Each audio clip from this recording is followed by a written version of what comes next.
Welcome to my new video series for highly sensitive people. This is going to be the first in my first four-part series. In today's video, we are going to talk about differentiating empaths and highly sensitive people and why this is really important. So, two very important things to begin. So first and foremost, yes, it is possible to be both a highly sensitive person and an empath. And number two, I'm sorry for conflating these terms in the past. For a long time on this channel, I would say things like, you know, if you're an empath or a highly sensitive person, do this. When in actual fact, what will help us the most in our self-care is actually a little bit different for someone who is an empath versus for someone who has the highly sensitive person trait. Being an empath is fundamentally an emotional experience. It has to do with the environment's effect on our emotional body. This is a little bit more energetic. Being a highly sensitive person, on the other hand, has to do with actual responses in our physical body, especially our nervous system, our brain, our spinal cord, to environmental stimuli of the five senses, like sight, sound, and smell. So as a metaphor, we could compare it to two related things that are different. For example, being an empath might be like having pollen allergies. You know, does anybody have spring pollen allergies and you're sniffing and maybe you're coughing? And being an H.S.P might be like having a peanut allergy, where these are both allergic reactions in the body, but they're actually functioning really different. And if you try to apply care regimens for one to the other, you're not really going to help the situation. So if someone has a pollen allergy and you try to treat them by removing peanuts from their diet, they're not going to feel a lot better. The same is true for empaths and highly sensitive people. To be an empath means that you fundamentally feel or experience the emotions of other people. This can occur both in your environment as well as at a distance, almost as if they are your own or as if they are your own. The treatment for being an empath, if we think of it as sort of like a medical model, the treatment first begins with asking, is this me? So to care for yourself as an empath first begins with learning to differentiate which emotions belong to you. Is this me? Is this me? Is this coming from within me? Wait, actually, I was feeling fine. I was feeling calm, and then suddenly I was hit with anxiety. Is this me? Oh, this is not me. So the fundamental core toolkit for an empath is learning to differentiate what is one's own emotions, and then there's a series of skills that are built up that pertain to learning to emit out one's own energy, hopefully, you know, lovely vibrational energies like contentment or joy or enthusiasm or goodness or love or whatever, like that's good.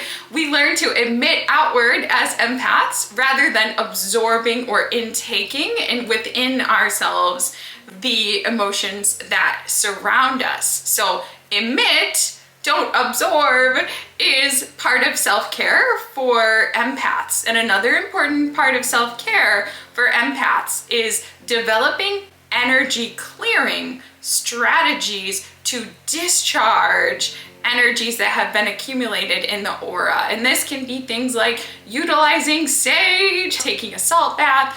For an empath, we're really talking on an emotional sort of level, and we're very focused on the emotional experience of the individual. Now, we do understand emotions can have an impact on physical health and on the physical body. Empaths, when they're in their process of self-discovery, really ought to be considering, what is my emotional baseline? Who am I emotionally? What is my frequency? How can I express or emit my lovely, wonderful frequency in the world through my creations, through my relationships, etc. And how can I better identify what isn't me? And when I have what isn't me emotionally in my aura, how can I get rid of it? And that's the fundamental core premise for empaths. To be a highly sensitive person is related but different, like the pollen allergy and the peanut allergy. To be a highly sensitive person basically means that, now I want you all to think about the 5 physical senses, okay? Let's see if I can name them. Touch, taste, smell, sight, feeling. Okay, I'm pretty sure that's all. But to be a highly sensitive person means that the volume of one or more of the 5 physical senses is turned up. Have you guys ever heard of being like a super smeller?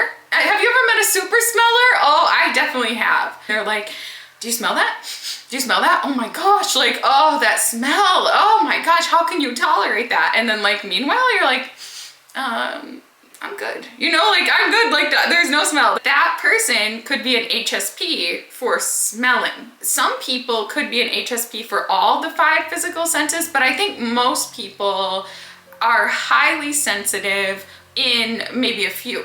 So for me personally, I have come to understand that I am a highly sensitive person when it comes to the visual sense. And you guys can probably tell right now I am in a room that's completely white. All the furniture is white, my blanket is white, everything is white. And this really helps me as a highly sensitive person to have a place where visual stimuli is kept to a minimum. Even the camera I'm looking at right now is white, and actually that was a really intentional choice to support my filming. So for me, the volume is turned up on visual stimuli. And I also am a highly sensitive person for auditory frequencies. Oh my goodness me, I had a situation in the summer. I was traveling around and I rented an Airbnb, which was lovely, and I picked it because of the visual stimuli. It was so colorful, so beautiful, but they were doing renovations to the underground parking, and there was drilling, and it was about 8-9 hours a day, all day, and there was a subtle drill sound. And this was one of the most emotionally distressing experiences that I have had in years, which might sound shocking. I've actually been through a lot, but that constant sound with no way to escape it, even you could hear it even through earphones, noise canceling headphones. It was very, very intense for me. Not like being like a dog in a way, probably not, but like a little. You have this like super ability to hear.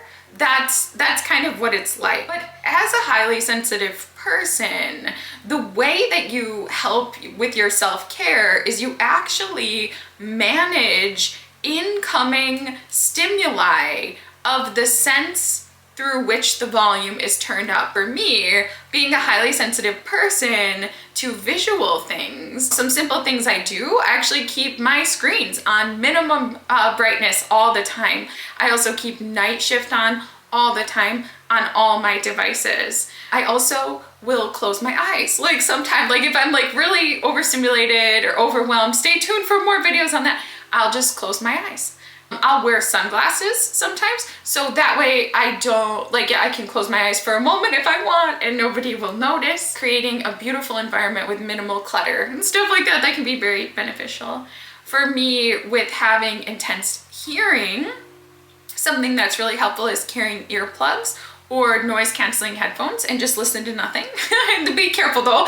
Be careful, like I've done that before and self-checkout or stuff like that, and there's like alarms going off, like please, you know, call attendant or stuff, and I don't even hear it. Adapting the volume on your devices, asking others to speak quietly, like, oh, can you please speak peacefully? Like, if you're a highly sensitive person, the interventions are different. You might, again, there's a body emotional connection. So being a highly sensitive person could cause you to feel emotional distress, but that emotion is your response to being overstimulated by what is coming in through one or more of the 5 physical senses. So if you try to treat it like on an emotional level, you're not going to get very far. So what actually needs to be done is figuring out strategies to actually limit what is coming in through the physical senses.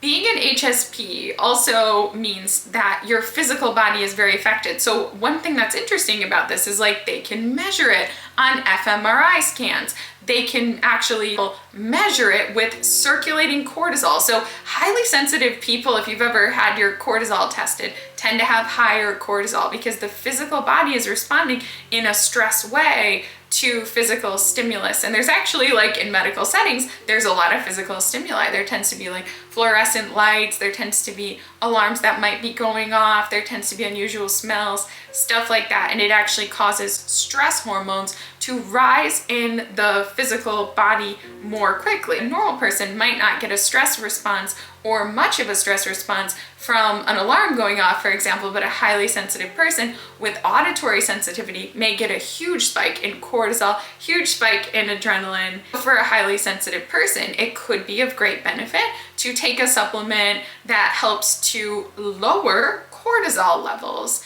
Maybe it's a vitamin, mineral, or other supplement.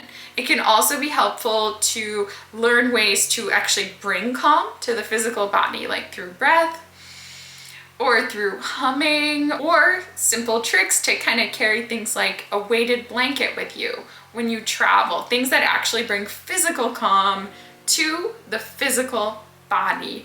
Whereas for an empath to truly feel better and thrive, we want to focus on emotional interventions. Maybe have that go-to song that you listen to that helps you anchor into your emotional frequency, or knowing how specific people in your life affect your emotionality. Those are a little bit of the differences. I really just want all of you to feel the very best that you can and to thrive in life. That's the entire reason that I have this channel. And so I think it's really important that we all learn to care for ourselves as best as we can. And that can begin with correctly identifying what our experience actually is. So I hope somehow this video has helped you learn if you are an empath, a highly sensitive person, or both, or neither. If this video helped you, or if you know anyone who it might help, please share the video. I'm trying to reach 10,000 subscribers this year, so I would love it if you could share today's video, and I'd love it if you came back to watch more of the upcoming videos on the HSP series. The next one's going to be very exciting. The next one is going to be a self-test to determine if you are an HSP. So I hope you'll join me for that video. Thank you for watching. Many blessings and namaste. Bye. Enjoy your day.